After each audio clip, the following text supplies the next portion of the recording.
Well, if you'll come with me, you'll float too. You'll float too. You'll float too. You float too! A Stephen King podcast. Hello, and welcome to episode 11 of We All Float Down Here, a Stephen King podcast. I'm Oscar. I'm Simon. And today we are going to be talking about the fantasy novel from 1984, The Talisman. So, this is interesting because this is the second time and the second time in a row that we don't have a movie to talk about. We don't have any type of adaptation, no TV show, no nothing. There's a short film that's made of this, but it doesn't count. Yeah, it's like 9 minutes. And there's a comic. There is a comic book adaptation. Yeah, there's a comic book. We didn't deal with that. What's most unique about this is it's a collaboration. It is Stephen King. We're talking about it as a Stephen King book for a Stephen King podcast, but it clearly says by Stephen King and Peter Straub. This is the first time that this will happen. Yeah. And there are a few more. There's another one. There's a sequel to this book called Black House that is also co-written by Peter Straub.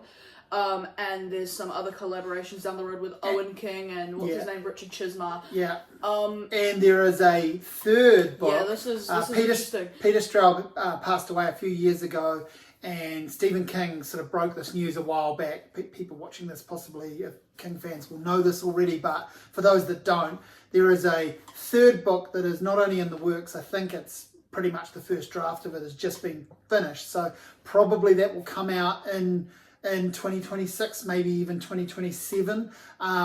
And King is called 2026 because he's usually on that. It's usually a book a year. And sometimes we haven't heard about anything else. Sometimes even two if he does like a short story collection or something. And King has been very clear that whilst this one is him driving the whole story, he is crediting Peter Straub in it. He is saying that it is a collaboration, that he was channeling him. And so I guess what we'll talk about now, what we'll address now, is this idea that in this book, I mean, I just read it as a Stephen King book. I know of Peter Straub, but I have not read his material. I haven't read anything. Yeah. So I plan to read Ghost Story, absolutely, but I have not read him at this point. I don't know how much of this was Stephen King or Peter Straub, if they sat down and literally wrote every chapter together, or some chapters are written only by Stephen King, some are only written by Peter Straub. What I will say though is, I did notice it does seem different. Quite different. Like, so what they say, they must have had like a clash of styles in some way. What they say is that they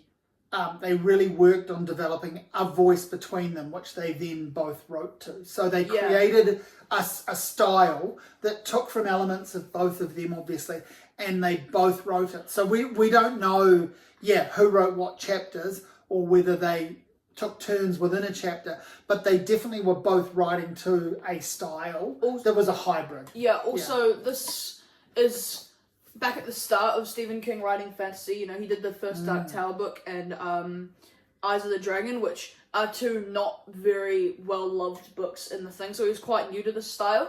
And I don't know is Peter Straub like a fantasy writer? Does he do much of that? Or is he it's more horror. I know he's like horror. I think I should read Ghost Story by Peter Straub. That sounds good. One thing before we get into the actual book review of this though, something really important happened in the Stephen King fandom between this, between this and between Eyes of the Dragon episode and this. Stephen King released a new book, Never Flinch. This is a novel, and it is part of the Holly Gibney series. I mean, it's not much of a series. Like, you could read this without reading Holly. Like, but it's part of the Holly world. She's now his most serialized, reoccurring character.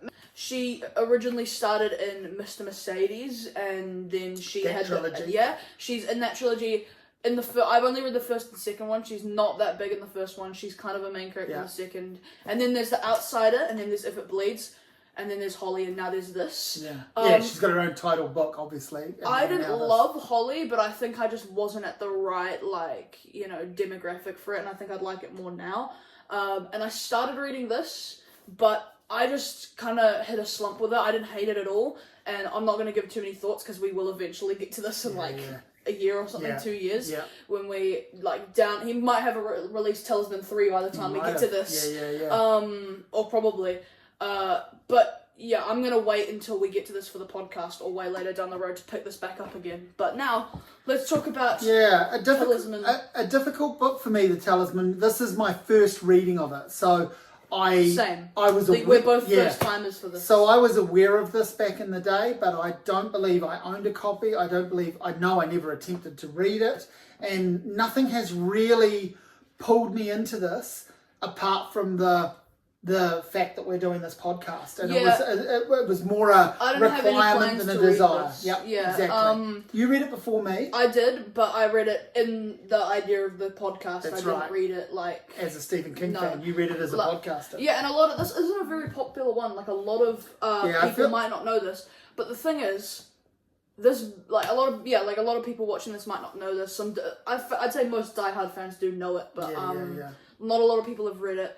But one thing I will say is this book does have its fan base that is like rooting for it and does love it. And I think like obviously because it is more in the world of fantasy, you've got your fantasy readers that have come across. You've also got your Peter Straub readers that are checking this out because of him. And then you've got your Stephen King readers. I've got these 2 editions, and that is it.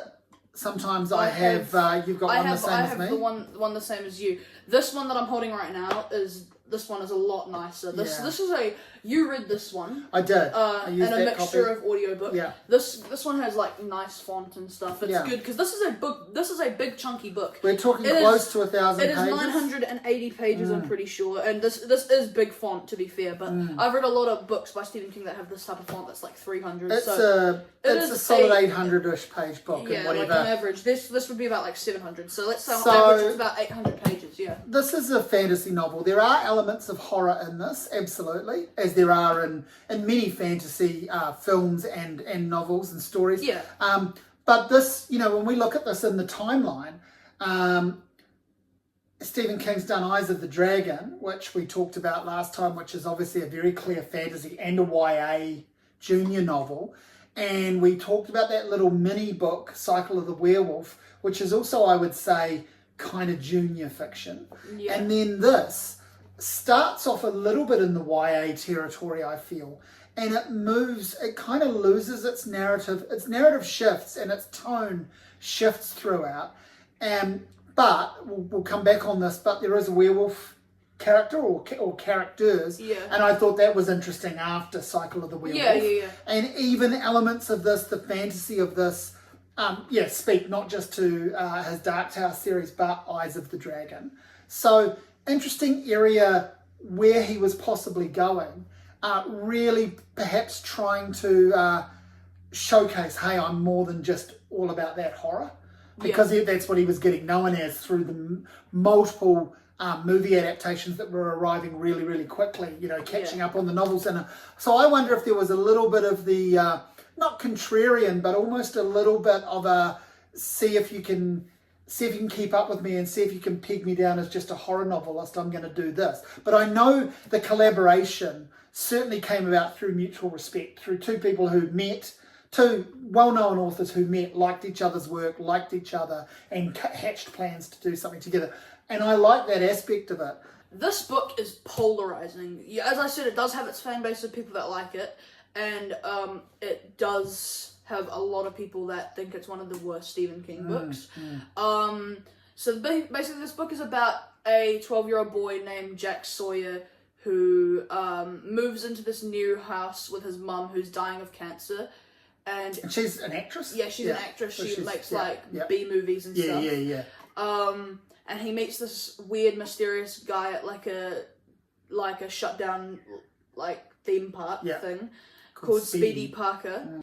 Speedy Parker introduces Jack to this concept of the territories, which is a parallel universe to ours where everyone has a twin, and it's basically you flip into it, and he has to drink this potion thing to get into it, and he needs to find the queen of that world who's dying, and that's the twin of his mum, and he needs to save her and find the talisman. And the talisman, obviously, we know what a talisman is. In general, it's a prized object, a magical object, a thing that gives luck. And so, the idea being that the talisman of this book is the thing that will restore his mother's health, right? So that's the overall broad concept.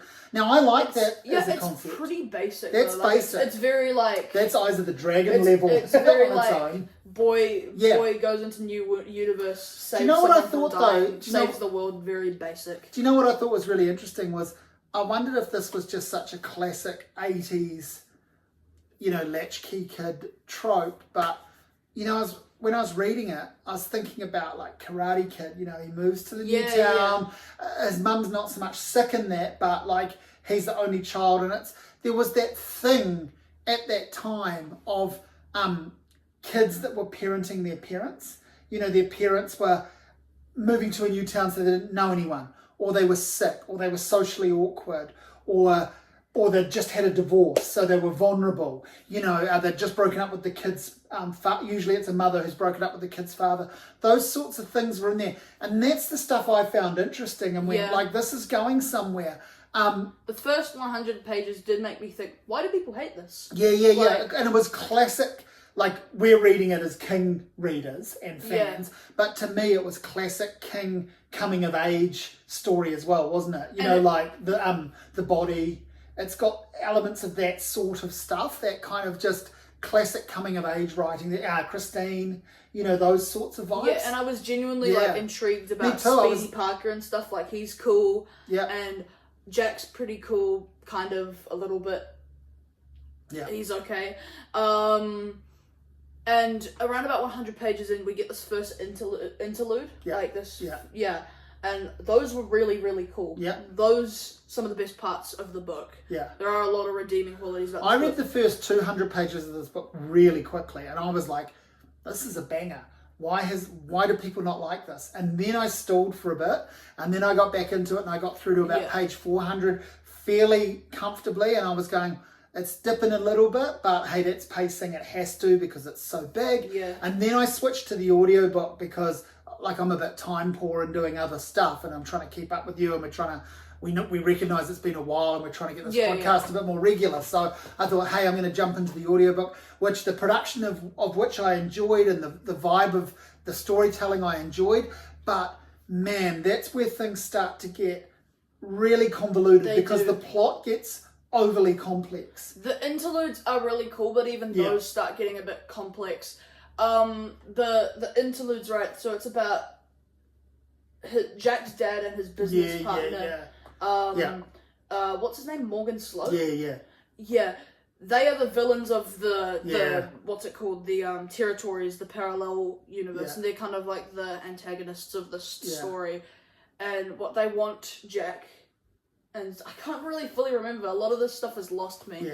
Like, look, I think the thing that the thing that's cool about this after that dip, though, that I mentioned, was the werewolf component. Yeah. Okay. Wolf is easily the best character of this book, and he is actually a really, really good character. I've seen a lot of people say like that he's one of their favorite Stephen King characters, and that makes sense. That's valid. So there are these wolf-human hybrids that have to manage their kind of. They know they're going to transform. Yeah. And so they sort of have to manage their time and temperament around that and make ready for the fact that they're going to transform. And there's this one wolf, and they become friends. And he's quite dumb. He's a bit of an idiot. And it's just fun writing. He's fun, Again, it's classic. I feel like that's kind of... Because this book feels like...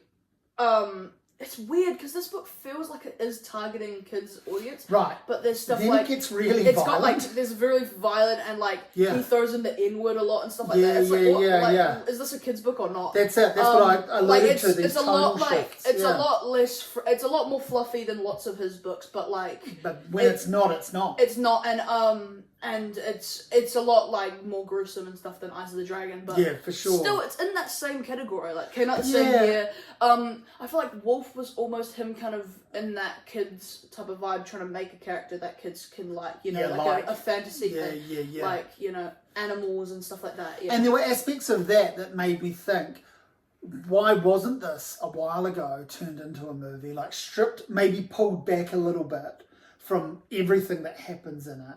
Because the whole twinning thing, as they call it, the meeting the twins, and you can embody either character.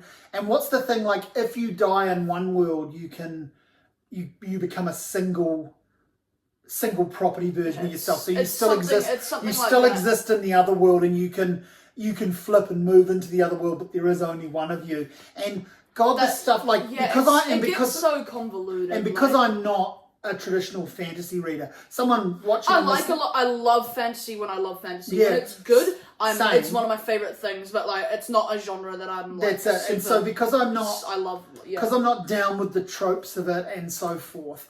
So some people listening to this, watching this, might think, oh, it's not that complex because they read a lot of fantasy. To me, I just got very lost very quickly in this, and I also I felt its redundancy. Like I thought you are overcomplicating what would have been a very simple plot, but you've thrown too much at it. So by the final third of this book, I just crashed out and went like, I'm in skim mode now. I'm listening. I went back to the book and found where I was and started reading some pages. I started ripping through it, but I just couldn't care as much as I wanted to. I want to talk about like from start to finish, like what I thought were the highs and lows of this book. So yeah, first 100 pages, really cool.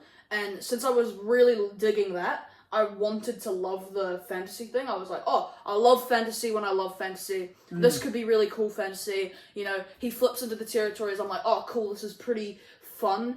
And I was like, oh yeah, it's getting a bit confusing. You know, he meets all those like twinners of like people he knows in the real world. And I was like, this is getting a little bit whack. But I'm like, it is cool. It's kind of cool. Yeah, yep. And then he switches back into the real world and he gets that job at the cafe and stuff. And I was like, what is this? Like, this is just like you taking up 50 pages for no reason. Why is he back in the real world? I know there's like a lot of people will be like, you know, well, he had to and stuff like that. But still, it's boring. But we could have had more Wolf. Yeah, and we could have had more. I mean, we meet more Wolf a lot later. No, I know, but he's not actually in it for that. Yeah, you know what I mean? Like, so why not develop a friendship there? Yeah. That goes longer? And this is about page 200.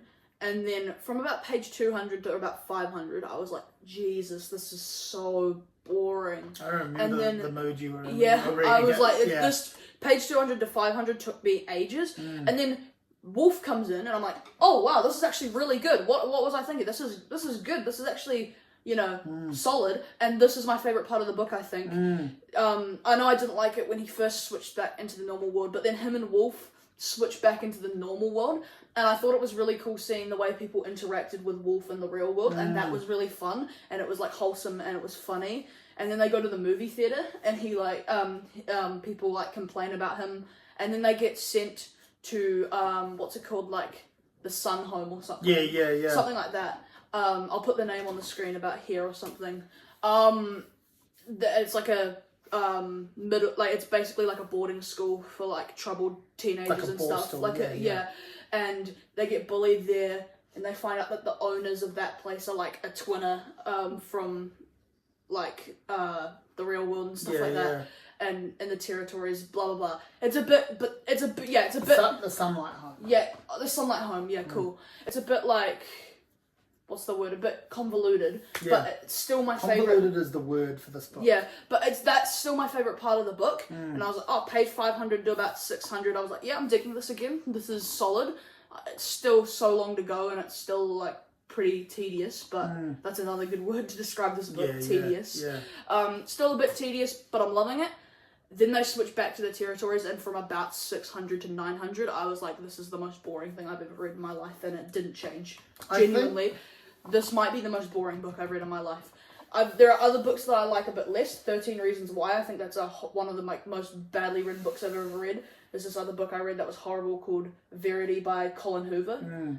Stuff like that. I think it's technically worse than this, but I'd rather read those any day of the week than this. This is boring, this is tedious, this is convoluted, this is dumb, in my opinion, The problem with that, with everything you're saying around this, the big issue that leads to all of those things is the pacing and the size. Like, why is this? Why is it 1,000 pages? Like, it could have been 500. It could have been maybe like 600, 700. Yeah, they really could have pulled it back. I mean, 700 in this type of with this font. I was just looking at like the chapter titles, and so obviously again, like there are lots of chapters within chapters and stuff. Read some of them out. But some of these they're so prosaic, and they're so like some of them really give away things, and then other times you just feel like, oh, you're just going to, so like, you know, there's the death of Jerry Bledsoe, there's all these Wolf ones, some of them are funny, like Wolf Goes to the Movies, there's a whole Wolf section. But that's one of my favourite chapters. Yeah. But then at the end, we get Jack and the Talisman, news from everywhere,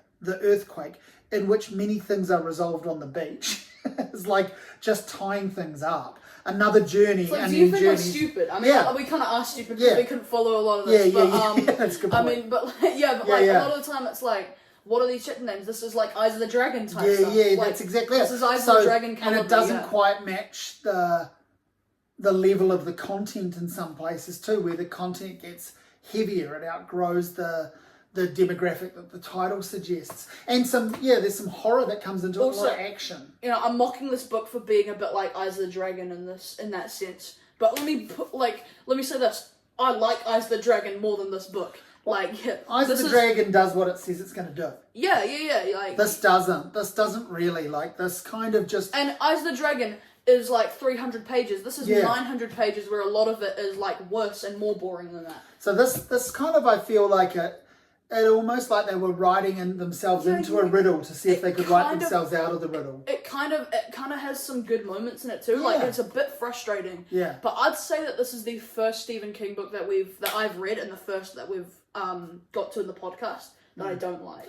It was very nearly the first that I didn't finish. Yeah. And I was quite happy about that, and still happy to say I'm going to talk about what I know about it, but I did grit through it, and I never like when you have to grit through reading a book. And I had to too, like, I mean, like... I would rather abandon something and read something else. Yeah, like, You know, if this podcast didn't exist, there's no way in hell I would have finished this. I probably would have ditched it before it got to its worst part. I might have ditched it about 300 pages in. And we're barely raving about it at all, but one of the things that you've said and I've kind of said is it is a frustrating book because it's not entirely shit. There is some better than okay stuff in it. The start is I'd really say most great. of it is entirely shit, but In like, the middle, it's just this, and towards the end, it's just this enormous block of if someone made boringness and if someone problem. like edited out like 700 pages of this and made 3, I know the story wouldn't make. I know this. I know the story wouldn't. Then you'd make be back to that very Yeah. simple single plot line. I know the story wouldn't make sense. Yeah. Because it would just like Yeah. massively switch. But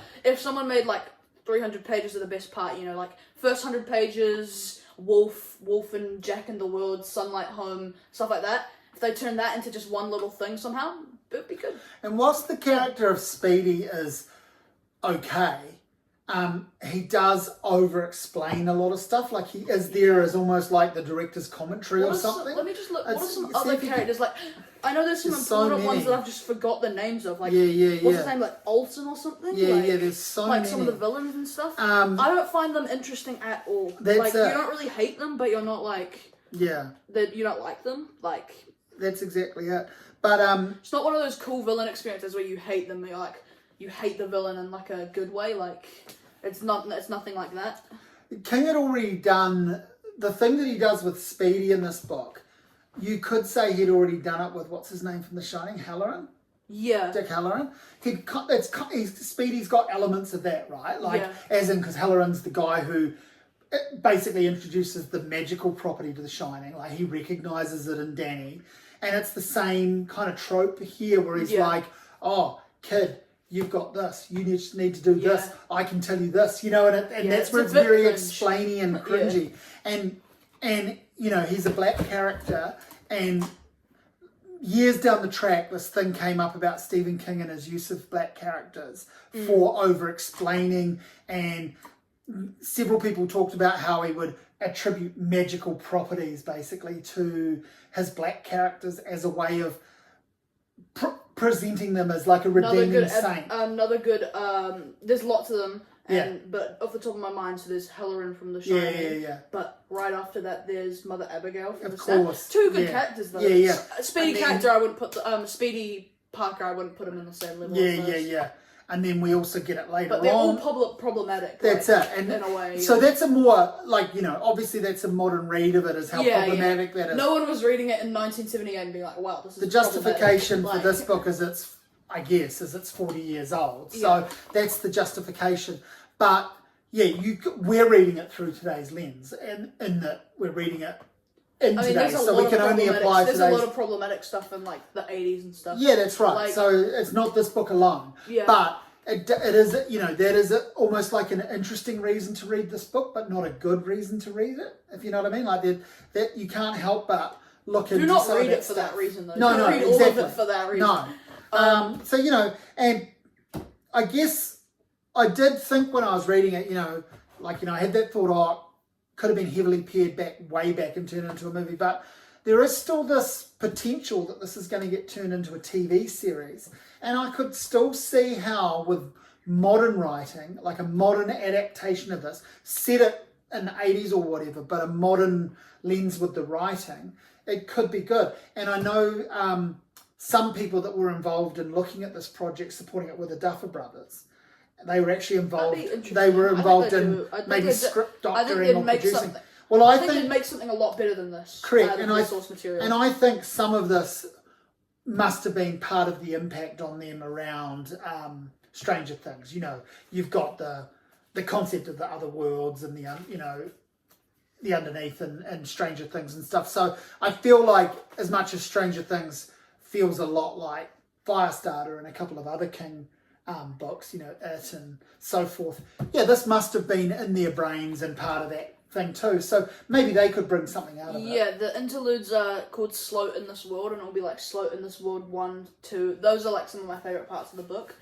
You'd get to those and you'd be like, wow, this might be 10 pages of like not boredom, So we haven't ranked the book. Let's rank the book and rate it. Yeah. And then move on out of here into what we're going to do next. We're not fans of this book at all, as you can tell, and I think I liked it a lot less than you. A lot less, but yeah. I think I liked this less. This is the only Stephen King book we've read so far that I wouldn't say I liked at all. Eyes of the Dragon, I wouldn't say I liked would be a bit of a strong word, but it was. You understood fun. what it was and who decent. it was for too. It was. I liked it as a read, but I don't think about it. Yeah, it's not a great book. I don't like at all. This is a 3 out of 10. This is below average. This is not even okay. This is bad. I do not like it at all. By far the worst Stephen King book I've read. And I feel like there might be a few things that go a bit, but I feel like this will be top 5 worst. I feel like there's no way he's written like more than 5 books that are worse than this. Wow, well, we'll see. Unfortunately. Maybe. Hopefully not. I might eat my words there. am going to be a little bit kinder, but not much. I can't give this. I originally thought, I was coasting along for a while and I was like, this is a 6 out of 10 book. Then I pared that right back as I read more of it to this is a 5 out of 10 book max. I think I'm going to sit on a 4. I'm going to give it higher than you. I see this sort of, because I feel like if I'd read this in the early 90s, when I was reading King, this probably still would have, I feel like this probably would have been one of the disappointments, but I would have been so caught up in the ideas, the world the worlds that he was creating. And remember, bear in mind, I would have been reading it in a pre-internet world, in a world of nowhere near as many choices for TV and movies as well as books. And I would have been so caught up in King, I could see myself maybe giving this like a 5 or a 6 or a 6.5 out of 10 back then. And part of me thinks, that would have been cool. But I don't have the the disappointment and nostalgia for this book of other books that I wished I'd read back then. I kind of wish I hadn't read it. I kind of like could have done without reading this. Yeah, there's no way in hell I would have finished this. I'm looking forward to the podcast getting really positive again, but only if we feel it and if we like it. But the next book, this is the first time we've shat on a book, and we've still been relatively positive because I feel like there'll always be some. We've seen some positive. That's right, because we like the guy. We're doing a podcast about him. But I genuinely think even though there are positives, the negatives just completely outweigh them, and it's at that point it's I'd rather read any Stephen King book, and the prose of the best part of any Stephen King book is better than the best part of this. So I don't my takeaway from this is not it's got some good parts, it's okay, it's got some good parts, but overall it's horrible. I do not like this at all. So the next book we're going to read is Thinner, which is the first in the way we are approaching the Bartman Let's describe books. this. I kind of wished we'd done this differently, but we're sticking with it. It's a bit late for this. Yeah. I personally, now that we've gone a bit far, I wish we maybe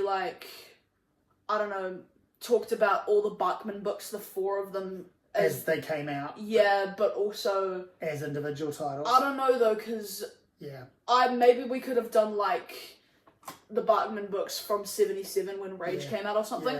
Anyway, we didn't do that. So now we're doing them now when they got the publication books when it got published as a Stephen King when thing. people knew. When Stephen King was outed as Richard Bachman, he released 4 Bachman books into one, and Thinner was released as its own in 1984, which is the 3rd book from this year. Yeah, which is crazy. And I'm pretty sure he got outed basically just as soon as that came out. Yeah. So I think it was both a Richard Bachman book and a Stephen King book. I could be wrong, in 1984. So we're doing Thinner, and then spoiler alert, but I mean, we'll do Bachman books after that as a publication. As all So 4 that's in the one. All 4 in one Yeah. episode, and next one we'll do Thinner and the movie. And we'll talk about, in the Thinner one, I think we'll talk largely about the myth of Richard Bachman, and we'll get more into that whole story and deal with that.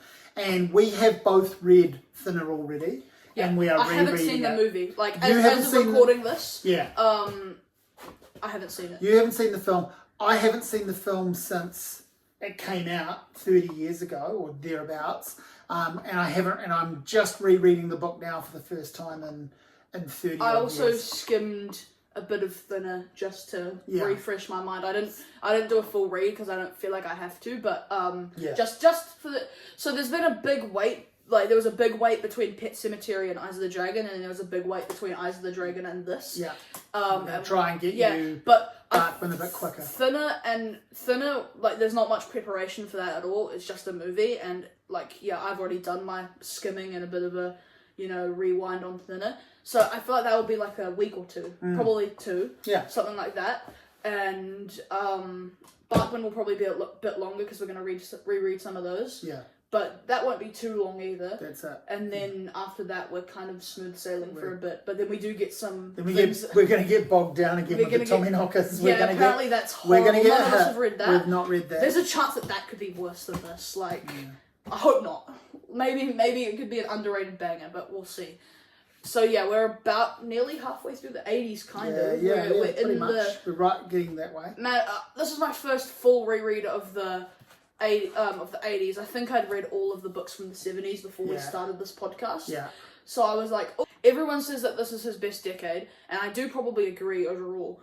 But man, it's not perfect. Well, it's not perfect at all. The thing is, it's his best decade because of the movies as much as because of the books, and because of the rise of him. I'm 90% sure it's like got his most books in it. Like he was publishing the most for sure. Pumping them out. And that's a good thing, but it's also a bad thing because maybe sometimes he did quantity over quality a bit. But for now, that is us with the Talisman. We made it. We don't recommend it. We don't recommend you try it if you've listened and watched this. I mean, if you're a diehard Stephen King fan or a big fantasy and you person, and if you really want to read this to get your own opinion, then sure. But I would not recommend this, especially if you're new to Stephen King. Do not pick this I feel like even by my additions, you can tell I'm not that much of a fan of this book because I've tried a lot harder. I've tried a lot harder with a lot of the other editions. I do love this though. Like I like this copy more than the actual book. It's pretty nice. Anyways, That's us. Thank you. Thanks for watching. We'll see you in the next episode. We'll see you talking about Thinner. Thank you.